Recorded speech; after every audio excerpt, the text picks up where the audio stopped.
Allu Arjun arrest వెనుక పెద్ద కుట్ర ఉందని చెప్తా ఉన్నారు. మరీ ముఖ్యంగా ఆంధ్రప్రదేశ్ రాష్ట్రంలో వైఎస్ఆర్సీపీ పార్టీ ప్రభుత్వం రైతులకు ఈరోజు అండగా రైతుల పోరుబాట కార్యక్రమం నిర్వహిస్తూ ఉంది.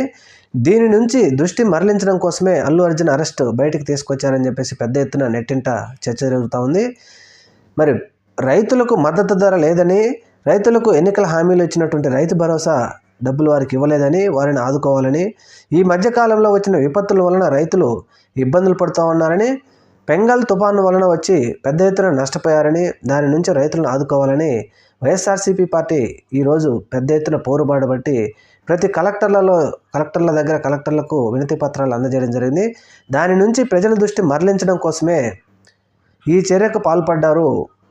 ఈ మధ్యకాలంలో పుష్ప మీద ఎలాగైనా కక్ష తీర్చుకోవాలని చెప్పేసి పెద్ద ఎత్తున చర్చలు జరుగుతూ ఉన్న సమయంలో సంధ్యా థియేటర్ వద్ద జరిగిన సంఘటన ఒకటి పుష్ప మీద దొరికింది కాబట్టి దీనిని బూచిగా చూపిస్తూ లేకపోతే చాకుగా చూపిస్తూ రెండింటికి ఉపయోగపడుతుంది. పుష్ప మీద కక్ష తీర్చుకున్నట్టుగా అవుతుంది, అలాగే ఆంధ్రప్రదేశ్ రాష్ట్రంలో ప్రజల దృష్టి మరలించినట్టుగా అవుతుంది. కాబట్టి అందుకని ఈ నిర్ణయం తీసుకొని ఉండవచ్చు అని చెప్పేసి మేధావులు, విశ్లేషకులు పెద్ద ఎత్తున ఇప్పుడు నెట్టింట చర్చ జరుగుతూ ఉంది. ఇది నిజమా కాదనేది రాబోయే రోజుల్లో చూద్దాం.